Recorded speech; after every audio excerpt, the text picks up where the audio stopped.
전 세계 자주포 시장 절반 이상을 차지하고 있는 게 K9 자주포입니다. 남도 대단한데 예, 젊은 이상입니다. 최근 세계 11번째 K9 유저 클럽 국가가 탄생을 했습니다. 베트남입니다. 2025 2기 육군 국제과정은 역대 최대 규모가 됐고요. 루마니아, 이집트, 폴란드, 호주, 베트남, 튀르키예 6개 국가에서 68명의 교육생이 참여를 했습니다.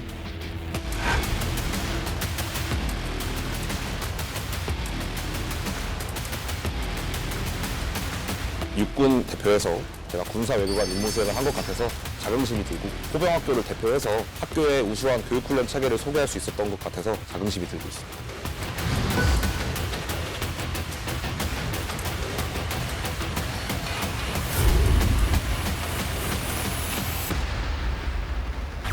지난 시간에 이어서 자 오늘도 우리나라 명품 무기를 외국군들에게 교육한 육군 국제과정 그 생생한 현장 후기를 전해드리도록 하겠는데요.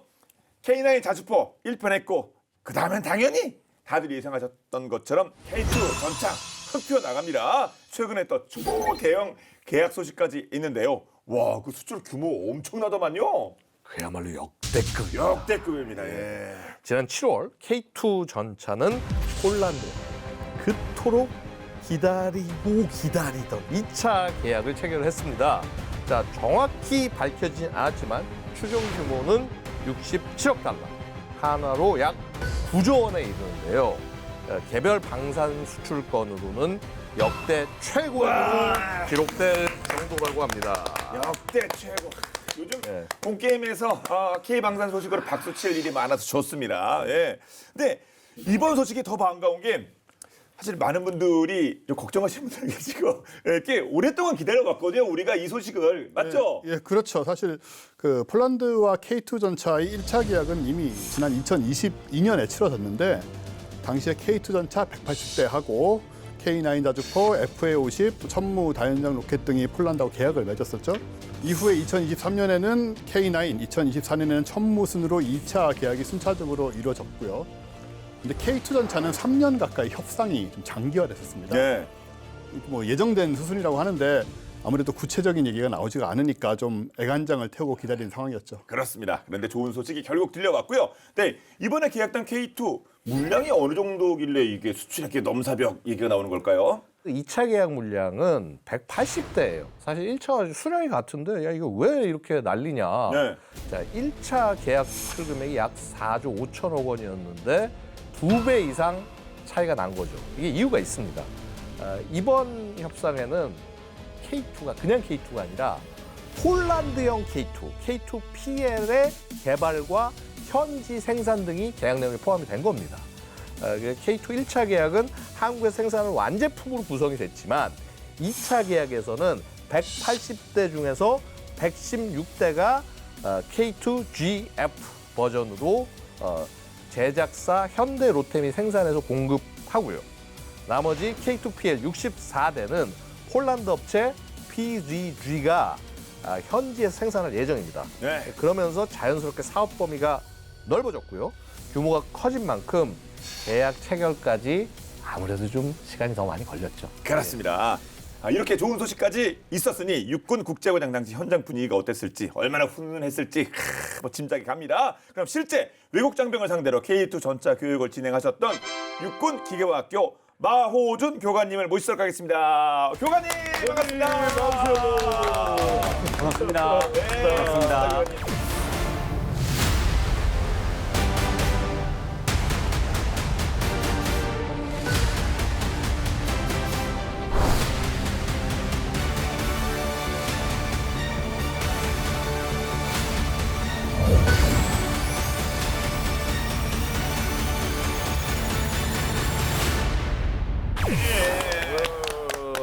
타이틀이 기십니다. 육군 기계과학교 사격교육단 전차 사격술 교관 전문경력관 나군 우리 마호준 우리 교관님과 말씀 나누도록 하겠습니다.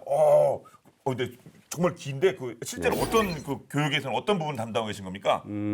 제가 국제과정에서 맡았던 네. 부분은 우리 K2 전차 사용자, 운용자 과정으로 전차 사격술, 전차파와 관련된 사격술을 가르치는데 예. 쉽게 얘기하면 사격 통제 장치들을 가지고 그걸 조작하고 운용하고 또 그걸 가지고 훈련하는 방법들을 말하고 있습니다. 아, 핵심이죠. 핵심을 담당하고 계신 마호준 교관님과 이야기 나눠보도록 하겠습니다. 근데 우리 육군 국제과정이 외국 군대에서는 쪽집게 과외다? 뭐 이런 얘기가 아주 좋은 소식이 막 들려오고 있어요. 어떤 얘기가 쪽집게?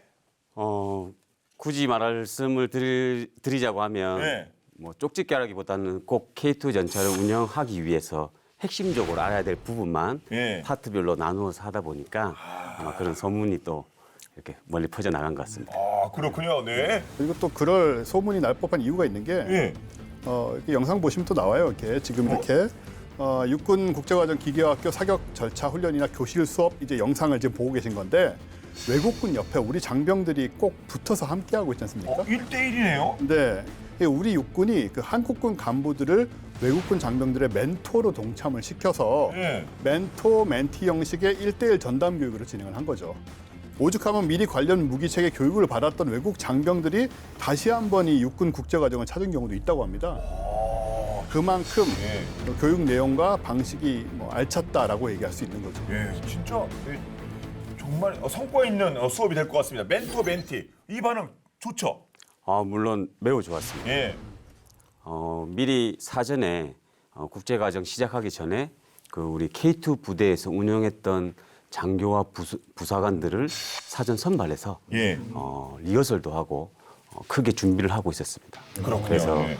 우리 교육생들이 입교를 하자마자 같이 생활을 시작했고 그래서 교육적인 부분 그리고 교육 외적인 부분까지 우리 멘토들이 우리 국제과정이 성공적으로 마무리되는 MSG 역할을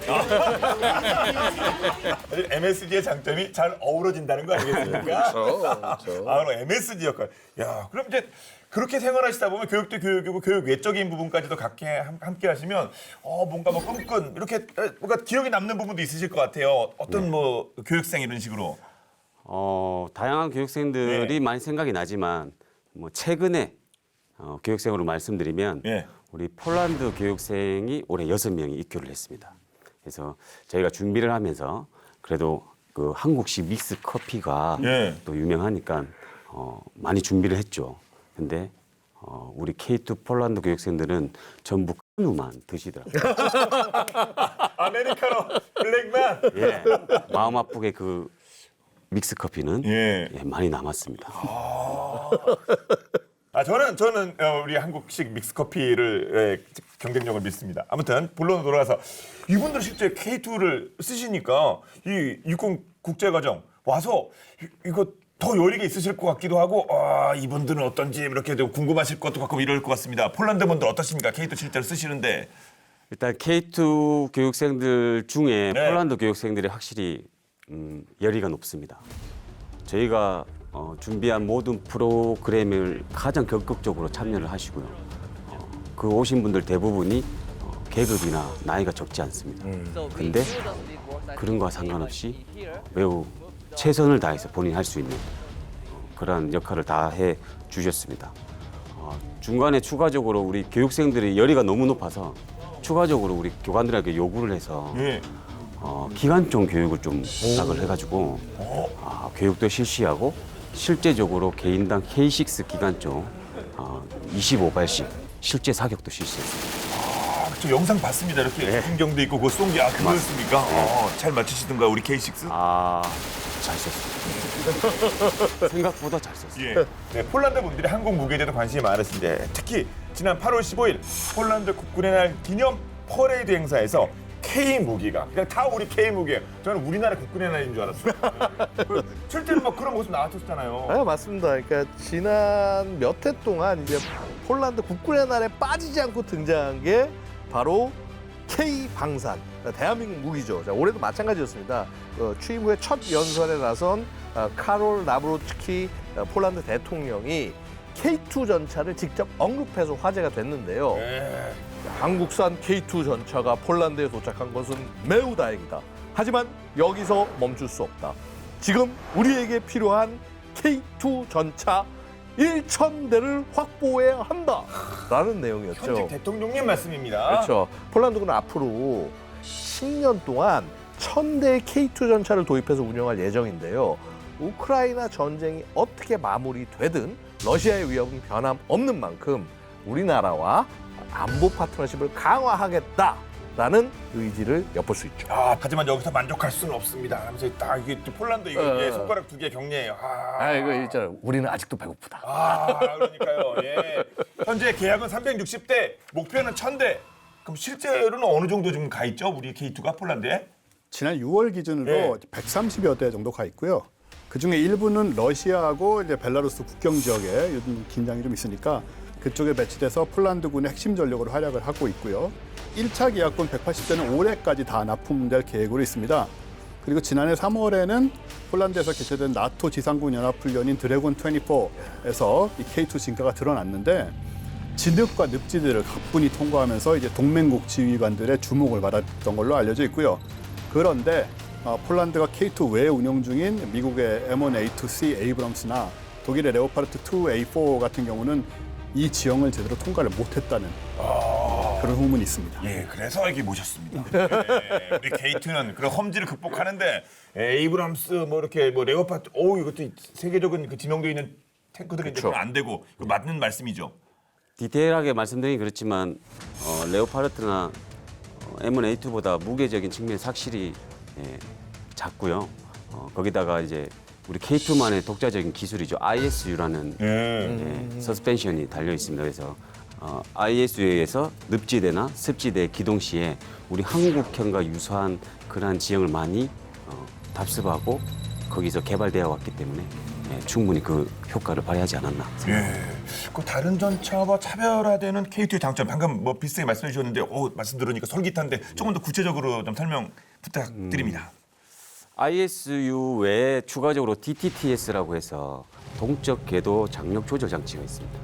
기존의 K1 계열에서는 조종수가 일부 운행 전에 그 지형에 맞게끔 장력을 조절해야 되는데 지금은 주행하고 출발 준비를 하게 되면 자동으로 그 지형에 맞춰서 기동 중에도 확인이 됩니다. 그러다 보니까 ISU에서 한 번 더 업그레이드가 되고 DTTS에서 지속적으로 기동 확보가 되기 때문에 아마 거기서의 K2 장점이 확연히 이번에 드러나지 않은 건가라고 생각이 듭니다. 그러니까 교육하신 특히 폴란드 교육생분들 같은 경우에는 뭐 T 계열 전차도 써봤을 테고 또 서방 것도 써봤을 테고 같은 걸 여러 가지 전차를 쓰시는 분들이었으니까 그분들은 확 체감을 느끼실 것도 같네요. 맞습니다.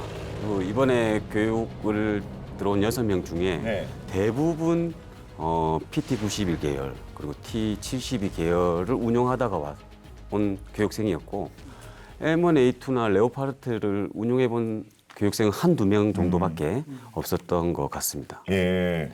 그분들 이렇게 말씀 나누면서 우리 K2의 장점 뭐 어떻게 언급된 게 있습니까? 일단 그 교육생들이 했던 말은 물론 K2의 그 선진화된 성능도 성능이지만 그것이 조금 운용자들이 활용하기 편하게 설계되어 있다는 게 그것이 이제 폴란드 교육생들이 얘기했던 부분인데 예를 들면 저희 K2 전차 포고 끝에 보면 DMRS라고 하는 동적 포고 감지기가 있습니다. 그런 게 있어요? 예, 그게 이제 포신이 사격을 하면 열에 의해서 변형이 일어나고 그 휘량을 실시간으로 보정을 해줌으로써 매 사격시마다 명중률을 향상시켜주는 그러한 구성품인데 그 기능이 업그레이드 된 것뿐만이 아니라 버튼 하나로 이 절차를 제가 자동으로 수행합니다. 그러다 보니 폴란드 교육생들이 얘기하는 말이 선진화된 성능 플러스 운용자들이 쉽게 접근하고 조작할 수 있도록 설계된 것이 K2의 장점이다라고 저는 생각하고 있습니다. 지난주 K9 이근우 교관님도 버튼 하나로 여러 번 강조하셨잖아요. 예, 맞습니다. K2도 역시 버튼 하나를 빠질 수가 없는 것 같습니다. 그런데 여기서 더 향상이 될 거죠, 우리 K2는요. 그렇죠. 폴란드군에서 요구하는 성능을 반영한 폴란드형 K2 PL에는 정말 이제 크고 작은 변화들이 다양하게 예정이 되어 있는데요. 대표적으로 전투 중량이 기존의 K2 전차 55톤에서 약 60톤으로 늘어날 예정입니다. 그만큼 방어력이 강화되고요. 이제 예를 들어서 폴란드는 평야지대니까 아무래도 전차 운용 시에 드론, 지뢰 등의 위험에 노출되기 쉽지 않습니까? 이를 방어하기 위해서 폴란드 정부는 이 K2PL의 차세대 능동방어 장치, 그 APS 탑재를 원했고, 이거 이외에도 전파를 교란해서 드론의 정상 가동을 막는 드론 제모, 이 ADS와 그 원격 사격 통제 체계 RCWS, 즉 K6 기관총 같은 것들을 이제 포탑 안에서 그냥 나오지 않고 원격으로 조종하는 이런 것들을 장착을 K2PL에 할 예정이에요. 이게 뭐냐면 한마디로 우크라이나 전쟁 때 드러난 이 현대전, 이 기갑전의 교훈을 이 바로 성능으로 그대로 구현해 내겠다라는 거죠. 이게 우리 군도 저는 되게 좀 빨리 해야 되는 게 지금 우리가 드론하고 이 전차가 이렇게 대응해가면서 싸우는 거를 아직 우리는 영상으로 보고 이걸로 들었지 실제 이제 테스트할 기회는 별로 안 많지 않습니까? 정말 우리 현장에서 그걸 마음껏 훈련하고 마음껏 이것저것 다시 해보시면서 모든 걸 다 뭐 예를 들어서 지금 광섬유 케이블 드론 같은 것도 나오고 그러니까 전부 다 경험하실 수 있게 좀 그런 조건이 마련이 돼야 우리 군도 강해지고 K 방산도 더 이렇게 잘 발전할 수 있고 이제 이런 것 같아요. 그렇습니다. 네. 자, 그리고 K2 전차 폴란드 2차 계약에서 가장 눈에 띄는 점은 폴란드 현지에서 K2가 생산된다면서요. 네, 그렇죠. 이 K2 전차는 지금 단순한 무기 수출에서 벗어나서 기술 이전과 현지화를 통해서 폴란드 방위 산업 역량 강화에도 기여를 한다. 이런 방식이 됐고요. 이 선택은 사실은 폴란드뿐만 아니고 우리한테도 좀 좋은 기회가 될 수가 있습니다. 왜냐하면 계획대로 3년 뒤부터 폴란드 현지 공장에서 K2 전차를 생산하게 되면 K2를 유럽에서 생산해서 유럽으로 수출한다. 이제 이런 그림이 나오는 거거든요. 그렇군요. 예, 그러면 이제 폴란드 방위산업체하고 협력해서 현지 생산 체제를 구현함으로써 유럽 시장에서 나머지 유럽 시장에서 K2 유럽 거점을 확보할 수 있다.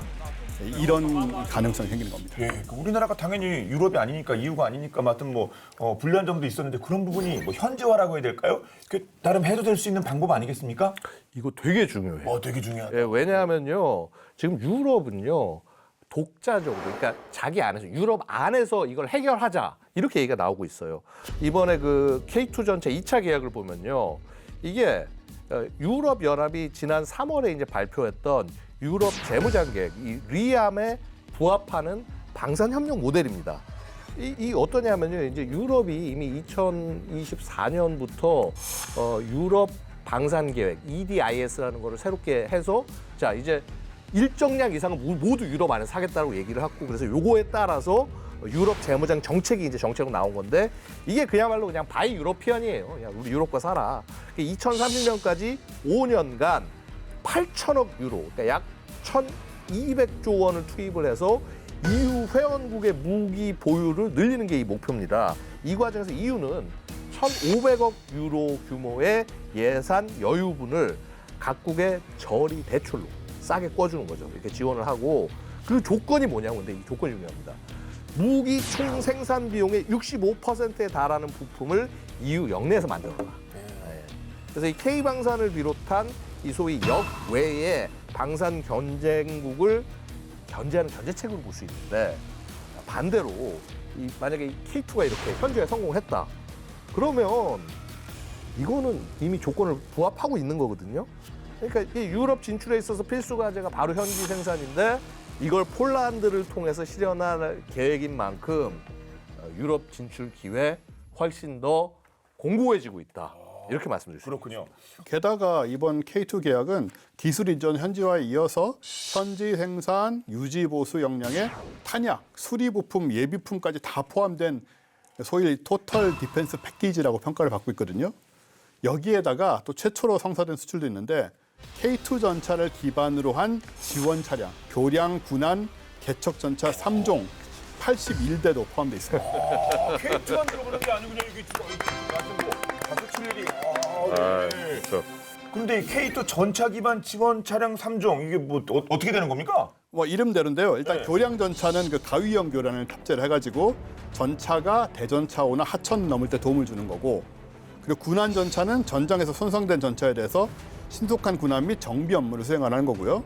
그다음에 장애물 개척 전차는 적이 구축한 지뢰지대, 그리고 이제 대전차 장애물들 이런 것들을 돌파하는 데 사용을 하는데, 지금 우리 육군이 사용하는 이 교량 군안 개척 전차는 전부 K1 전차의 차체를 활용한 거거든요. 반면에 폴란드에 수출되는 교량 군안 개척 전차는 K2 전차의 차체를 채택한다는 점인데, 이게 이제 출력도 향상되고 그다음에 임무 수행 능력이 강화될 수 있는 부분이고요. 지금 이제 우크라이나 전쟁으로 세계적으로 전차 수요가 굉장히 늘어나고 있지 않습니까? 네. 근데 따라서 주력 전차를 지원하는 차량의 수요도 높아질 수밖에 없고요. 이 바로 교량 군함 개척 전차가 갖춰지면 K2 전차는 이 수출 시장에서 완전체로 활약할 수 있다. 이런 그림이 나오는 거죠. 네. 막 의원님께서는 뭐 K1 지원 차량 뭐 잘 아실 테고 네. 근데 이게 K2로 이렇게 바뀌면 어떤 부분이 업그레이드 될지 아주 궁금해지네요. 전투 수행 측면에서 네. 매우 유리한 부분이 있지 않을까. 왜냐하면 기본적으로 K1 차체에서 K2 차체 큰 변화는 아까 말씀드린 HSU에서 ISU로의 전환입니다. HSU의 조금 제한적인 부분이 노출되어 있다 보니까 야지 기동이나 후진 기동 시에 취약점이 좀 있습니다. 그것을 ISU는 충분히 극복해 주기 때문에 근접 정비를 지원해야 되는 분환 전차의 임무 특성상 기동성에서 충분히 그 확보가 있다고 예상됩니다. 다만 제가 정확한 수치나 개량화를 말씀드릴 수는 없지만 뭐 그 효과는 충분하지 않을까라는 생각을 하고 있습니다. 그렇죠. 예. 그래서 K2 전차는 수출 시장에서 이제 완전체 되기 위해서는 딱딱 맞아 떨어져야겠죠. 강력한 장갑, 치명적인 주포, 최첨단 기술. 오늘날 전차는 지상을 지배하는 강철의 제왕이라고도 불리는데요. 우리는 이런 무기가 전쟁의 승패를 가른다고 생각합니다. 그런데 만약 이 모든 것을 가질 수 없는 절박한 상황이면 어떻게 될까요? 어떤 내용일지 본방 나사에서 살펴보겠습니다.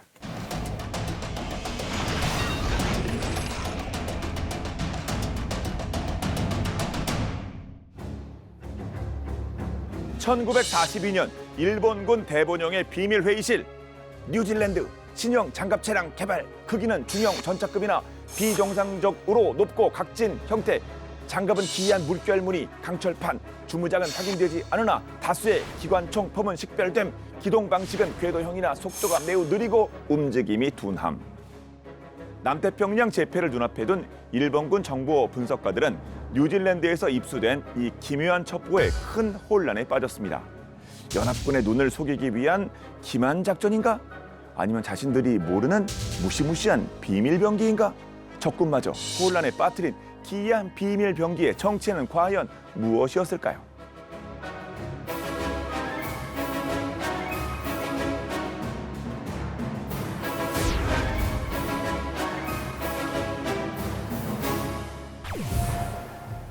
(1942년 2월) 무적의 요새라 불리던 영국의 싱가포르 기지가 일본군에 함락되고 이웃나라인 호주 다윈항이 일본군의 폭격을 받자 뉴질랜드는 극도의 공포에 휩싸였습니다. 최정예 병력은 이미 영국을 돕기 위해 유럽과 북아프리카에 파병된 상태였고 정작 본토를 지킬 현대적인 무기는 전무했죠. 특히 일본의 기갑부대가 상륙할 경우 이를 막아낼 전차는 단 한 대도 없었습니다. 이에 뉴질랜드의 노동부 장관이었던 밥 샘플이 나섰는데요. 군인이 아닌 토목 기술자였던 그는 전차가 없다면 우리가 만들면 된다는 아주 단순하고도 무모한 답을 내놓죠. 그는 군사 기술 서적이 아닌 우연히 보게 된 미국의 파퓰러 메카닉스 잡지에서 아이디어를 얻었습니다. 농업용 트랙터에 장갑을 씌워 벌목 현장이나 파업 현장에서 인부를 보호하는 차량을 만드는 방법에 대한 기사였는데요. 군용이 아닌 민간용 아이디어에서 절박한 영감을 얻은 겁니다. 그렇게 밥 샘플과 기술자들은 군수 공장이 아닌 철도 정비창에 모여들었습니다. 그들이 가진 것이라고는 당시 뉴질랜드 전역의 공사장에서 흔히 볼 수 있었던 D8 트랙터와 낡은 창고 지붕에서 볼 수 있는 골함석 양철판뿐이었죠. D8 트랙터는 지금으로 치면 거대한 불도저라고 생각하시면 되는데요. 산을 깎고 길을 내는 아주 강력한 힘을 가진 건설 장비였죠. 기술자들은 바로 이 강력한 심장과 튼튼한 궤도를 전차의 뼈대로 삼기로 한 겁니다. 그리고 장갑으로 사용된 골함석은 표면에 물결 무늬를 넣어서 얇아도 잘 휘지 않도록 강도를 높인 양철판을 말하는데요. 기술자들은 이 물결 무늬에 혹시나 총알이 비스듬히 맞으면 미끄러지면서 튕겨나가지 않을까 하는 신락 같은 희망을 걸었습니다. 수개월간 용접공과 판금 기술자들이 밤낮 없이 망치를 두드리고 용접 불꽃을 피운 끝에 마침내 뉴질랜드 최초의 강철 거인이 그 모습을 드러내는데요. 36톤의 육중한 무게, 6정의 기관총으로 무장한 그야말로 조국을 지키기 위해 탄생한 강철의 화신이었죠. 투박했지만 절망 속에서 피어난 희망의 상징 그 자체였습니다. 이렇게 탄생한 희망의 상징을 국민들에게 널리 알리고 싶었던 정부는 뉴질랜드 남섬의 대도시인 크라이스트 처치에서 대규모 시가 행진을 열었는데요. 시민들은 조국을 지킬 강력한 비밀병기의 등장을 기대했죠. 하지만 그들 앞에 나타난 것은 덜컹거리는 소음과 함께 불안하게 움직이는 거대한 양철 상자였습니다. 깡통 그런 셈이죠. 기대감은 곧 당혹감으로 번졌고 이내 공개적인 비웃음과 조롱으로 바뀌었죠. 밥 샘플 전차는 구국의 영웅이 아닌 나라 전체의 놀림거리가 되고 만 겁니다.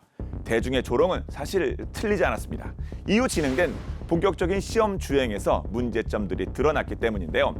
8명의 승무원이 비좁은 공간에 몸을 구겨 넣어야 했고 차체 사수들은 바닥에 매트리스 위에 배를 깔고 엎드려 사격해야 했습니다. 또 트랙터의 끔찍한 진동 때문에 움직이면서 조준 자체가 불가능했고 기어를 바꾸려면 전차를 멈추고 승무원 한 명이 직접 엔진룸으로 내려가야만 했죠. 하지만 이런 상황에서도 밥 샘플 장관은 포기하지 않았는데요. 나는 저것이 일본 전차와 싸울 거라고는 상상도 안 했습니다. 하지만 총검이나 돌멩이보다는 나을걸요? 그의 말처럼 이 양철 거인은 전투 병기로서는 명백한 실패작이었을지 모릅니다. 하지만 존재 자체만으로 뉴질랜드의 결연한 의지를 보여줄 수 있는 상징 그 자체였죠. 그래서 정부는 이 전차의 사진을 곳곳에 배포하며 국민들의 불안감을 잠재우려 했습니다. 뉴질랜드 육군은 이 실패작을 실전에서 활용하기 위해서 나름의 계획을 세웠는데요. 바로 전차를 움직이는 기관총 진지로 쓰는 것이었습니다. 해안가나 주요 길목에 미리 땅을 파고 밥 샘플 전차를 집어넣어 차체 하부를 숨긴 채 6정의 기관총이 뿜어내는 화력을 그대로 활용하려 한 거죠. 어떻게든 조국을 지켜보려 했던 그들의 처절한 노력은 다행히도 최악의 상황으로 이어지지는 않았는데요. 1943년 일본의 위협이 한풀 꺾이고 마침내 미국으로부터 발렌타인, 스튜어트 같은 진짜 전차들이 도착하고 나서야 밥 샘플 전차의 질주는 비로소 멈출 수 있었습니다. 기술자들은 전차에 덧붙였던 장갑판을 모두 떼어냈고 남겨진 트랙터는 원래 소속이었던 노동부로 돌아가 본래 임무였던 길을 닦고 밭을 가는 일에 사용되었습니다. 밥 샘플 전차는 세계 최악의 전차 목록에 빠지지 않고 등장하는데요. 분명 실패한 무기였고 조롱의 대상이 되었던 것도 사실입니다. 하지만 가진 것이 아무것도 없는 절망적인 상황에서 나라를 지키기 위해 무엇이든 해야만 했던 사람들의 노력을 과연 실패라고만 부를 수 있을까요? 비록 밥 샘플 전차는 다시 흙을 가는 트랙터로 돌아갔지만 그 안에 담겨있던 불굴의 정신만큼은 오늘날까지 뉴질랜드의 자부심으로 남아있다고 합니다.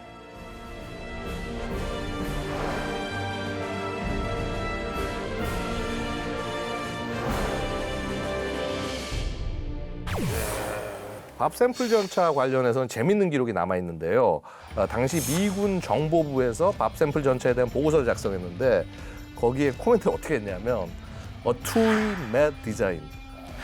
정말로 이제 정신 나간 설계다. 어떤 미친 X가 설계했냐? 약간 이런 느낌인 거죠. 예. 사실 무기 성공 기준을 전투 효율성으로 보면 이 밥 샘플 전차는 0점짜리 실패작이 맞죠. 분명한데 근데 전쟁은 무기로만 하는 것이 아니니까 아무것도 없는 상태에서 우리는 끝까지 싸울 것이다라는 좀 저항 의지를 보여주고 또 우리는 적들한테는 또 쉽게 항복하지 않을 거다라는 그런 메시지를 던지는 것도 중요해서 그런 의미에서는 이 밥 샘플 전차가 나름 심리전이라는 전쟁터에서는 역할을 하지 않았나 생각할 수 있을 것 같습니다. 그렇습니다.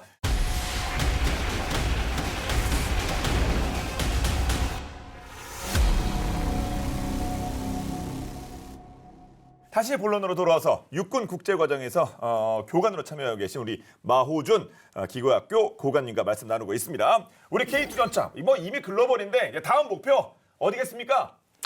역시 유럽이 돼야죠. 네.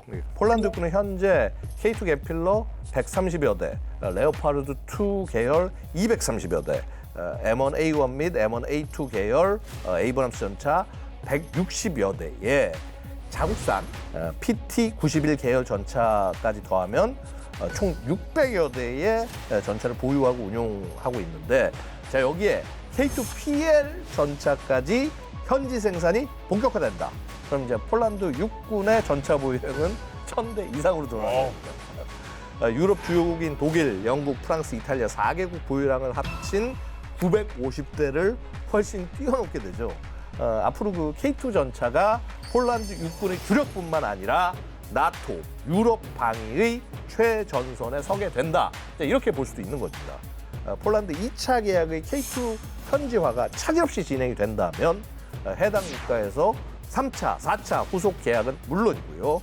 영내 EU 국가에서도 좋은 소식을 기대해 볼 수 있지 않을까 싶습니다. 가장 대표적으로 손꼽히고 있는 나라로 이 폴란드처럼 맨 앞쪽에서 몸으로 때워야 되는 루마니아, 슬로바키아 등이 거론되고 있습니다. 그렇습니다. 우리 교관님은 이제 K2 실제 운용자이시고 사실 또 루마니아에서 또 그 원거리 샷을 정확하게 명중시킨 아, 그분이에요? 그분이에요. 아, 저희 그 루마니아 저희 그 영상. 네, 저희 갔었잖아요. 그 갈라치 거기서 사역장에서 그 먼 거리를 그냥 저희 본게임 제작진이 그 촬영했지 않습니까? 드론까지 맞습니다. 동원해서. 예. 아, 그때 버튼 하나 누르신 그분이었어요? 네, 방아쇠인가 같은데 그분? 트리거, 방아쇠. 이거 트리거를 남긴 명사수. 명사수. 그 대한민국에서 제일 잘 쏘시는 거 아니에요?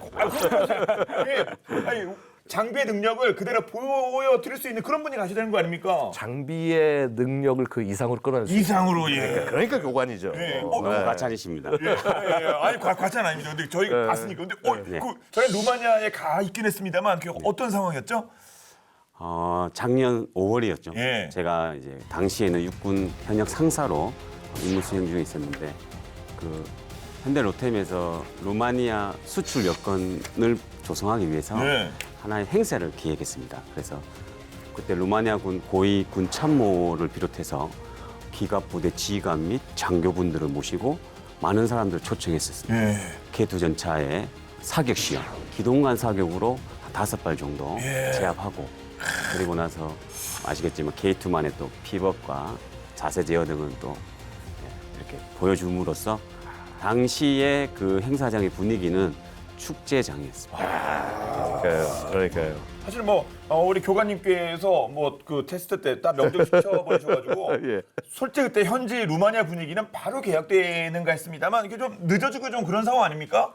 네, 루마니아는 지난 2022년에 군 현대화 사업 발표하면서 300대 규모의 신형 전차 도입을 예고를 했거든요. 근데 그럴 수밖에 없는 게 루마니아는 1958년에 개발돼서 구소련 시대 사용됐던 T-55 전차 160여 대를 지금도 운영을 하고 있습니다. 그래서 이제 이후에 루마니아는 2023년 11월에 미국의 에이브럼스 전차 54대를 도입을 했고 나머지 물량을 두고 지금 K2하고 독일의 레오파르트가 경쟁을 하고 있는 건데 근데 지금 늦어지고 있는 이유가 루마니아가 정권 교체가 되면서 뭐 전차 도입이 좀 전반적으로 미뤄지고 있는 상황이라고 하고요.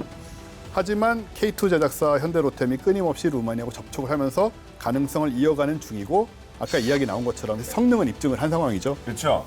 좀 고민되시면 우리 마그관님 한 번 더 가서 다 맞춰버리시면 되는 거 아닙니까 이거? 그러니까요. 한 번 출장도 갔다 오셔야 될 것 같은데요.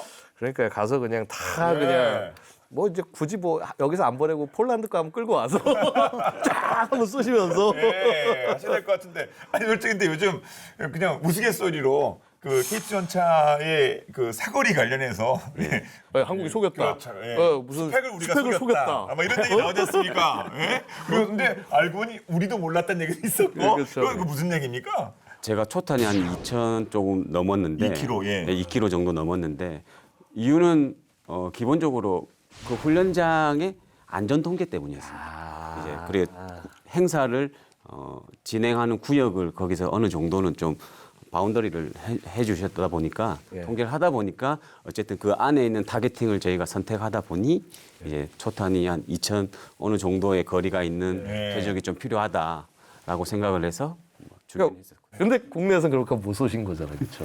그렇습니다. 네. 이제 국내의 훈련장 여건은 저희가 이제 기본적으로 대부분 대동소이 하나 2km 내에서 조금 왔다 갔다 하는 부분이 있고 다만 제가 이제 루마니아 시연 전에 이제 좀 요청이 와서 원거리에 대한 부분이 그래서 표적 적용화된 우리 사용하는 표적을 축소시켜서 3km 정도의 훈련을 한국에서 하고 그리고 다녀왔습니다. 자신 있으셨죠 그래도요? 표적지가 준다는 건 더 떨리는 거 아닙니까? 확률이 떨어질 수 있는 건데.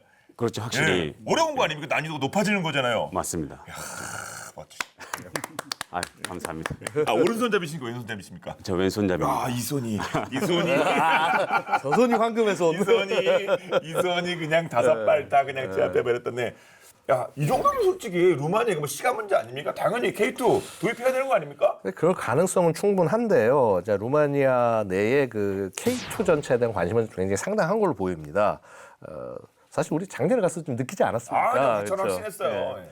지난 7월 루마니아 방산 매체 디펜스 루마니아가 루마니아 군인들이 한국에서 4주간 K9, K2 훈련에 우리 그 국제 과정에 참가한 소식을 보도를 했는데요.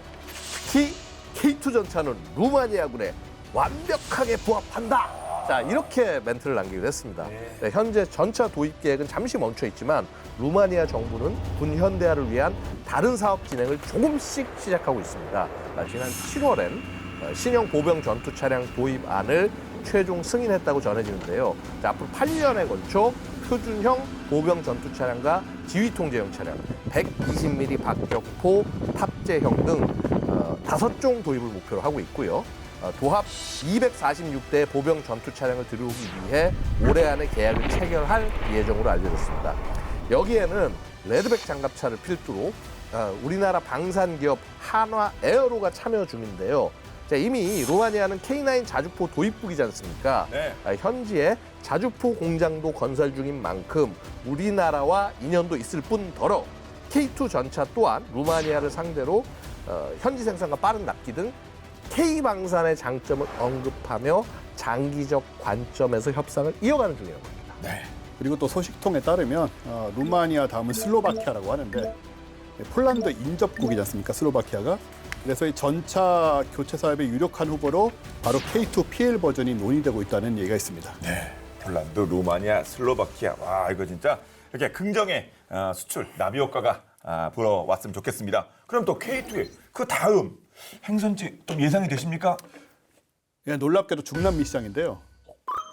중남미요? 네, 그 중에서도 가장 유력한 후보가 페루입니다. 페루. 네, 지난 4월에 페루 국제 방산 전시회 시뎁 2025라는 곳에서 K2 전차 실물이 공개가 됐고요. 이 페루가 지금 어떤 문제가 있냐면은 루마니아랑 똑같습니다. 50년 넘게 운영해온 그 구소련 시대 T-55를 교체를 해야 되는 상황이거든요. 그럼 50몇 년대에 만든 탱크 아닙니까 이거? 네, 뭐 70살이 그러니까 거의 1세대 전차. 지금 우리 3세대, 3.5세대, 4세대 얘기하는데 1세대 전차. 그게 아직도 굴러갑니까? 이 전차 이전에는 뭐 셔먼 탱크 이런 게 있는 거죠. 그거 믿어지십니까? T-55? 처음 알았습니다. 현재 이제 페루가 100대를 보유하고 있는데 이제 성능이 당연히 한계에 이르렀고요. 그래서 페루 국방부가 지난해 11월에 신형 MBT 획득 프로그램의 초기 단계에 돌입을 했다고 알려져 있습니다. 이 초기 도입 물량은 30대로 추정이 되지만 향후에는 200대까지도 확대될 수 있다라고 보여지고 거기에 바로 유력한 후보로 K2 전차가 떠오르고 있는 거죠. 네. 그러니까 K2가 유력한 그쪽 뭐 필요는 알겠는데 K2가 유력한 뭐 얘기가 좀 있습니까? 근거가? 또 페루 또 우리 잘하죠, 페루의 수출. 그러니까 지난해 12월 그 페루 육군의 날 기념식 퍼레이드에서요. 자, K808 100호 차량용 장갑차가 태극기와 페루 국기를 함께 걸고 등장을 했어요. 그보다 앞서서 이제 2024년 5월 K808 차량용 장갑차가 페루 육군과 수출 계약을 체결했기 때문입니다. 예. 우리에게 그 한국 장갑차의 첫 남미 수출 성공이자 페루 입장에서는 육군 현대화의 중요한 전환점이 된 계약으로 평가되는데요. 자, 이 K808 차량용 장갑차로 K방산을 페루가 이제 미리 접해왔지 않습니까?